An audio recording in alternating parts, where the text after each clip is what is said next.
నమస్కారం, ఈటీవీ భారత్ కు స్వాగతం. మీరు చూస్తున్నారు న్యూస్ టైం. కల్వకుర్తి ఎత్తిపోతలపై సీఎం రేవంత్ రెడ్డి కీలక ఆదేశాలు. 2025 డిసెంబర్లోపు పూర్తి చేయాలని నిర్దేశం. ప్రతి నెల ప్రాజెక్టు పనుల్లో పురోగతిపై సమీక్ష నిర్వహించాలని ఆదేశం.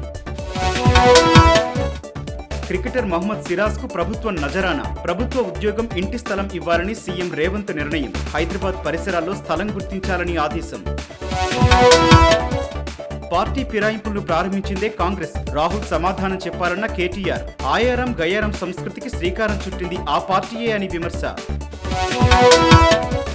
సీఎం రేవంత్ రెడ్డిపై తీవ్రస్థాయిలో మండిపడ్డ కిషన్ రెడ్డి. ఎన్నికల్లో ఇచ్చిన హామీలను ఎందుకు అమలు చేయడం లేదని ధ్వజం. హామీల అమలు పేరుతో దోచుకుంటున్నారని ఆరోపణ. ఉస్మానియాను రణరంగంగా మార్చారన్న కేటీఆర్. డిఎస్సి ప్రిపరేషన్ కు ఎందుకు టైం ఇవ్వడం లేదని ప్రశ్న. ఎక్స్ వేదికగా సీఎం రేవంత్ పై ఫైర్. సంగారెడ్డిలోని జేఎన్టీలో అల్పాహారం చట్నీలో ఎలుక ప్రత్యక్షం.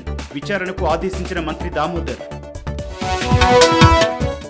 కాళేశ్వరం ఆనకట్టలపై జస్టిస్ పీసీ ఘోష్ కమిషన్ విచారణ వేగవంతం. కేంద్ర జలశక్తి శాఖ సలహాదారు నుంచి వివరాలు తీసుకోవాలని నిర్ణయం. శుక్రవారం లేదా సోమవారం రావాలని శ్రీరామ్ వెదిరెకు విజ్ఞప్తి. భారతీయులను ఉద్దేశించి మాస్కోలో ప్రధాని మోదీ ప్రసంగం. భారత్ రష్యా మైత్రి కొత్త పుంతలు తొక్కుతోందని వ్యాఖ్య. పుతిన్తో ఇప్పటి వరకు 17 సార్లు భేటీ అయ్యారని వెల్లడి. నిర్వాహకుల నిర్లక్ష్యం వల్లే హత్రాస్ తొక్కిసలాట జరిగిందని సిట్ నివేదిక. భారీగా జనం వచ్చినా బారికేడ్లు ఏర్పాటు చేయలేదని వెల్లడి. ప్రజా ప్రయోజన వ్యాజ్యం విచారించేందుకు సుప్రీంకోర్టు అంగీకారం. ఇవి ఇప్పటివరకున్న ప్రధానాంశాలు. మరిన్ని వార్తల కోసం www.etvbharat ను సందర్శించండి.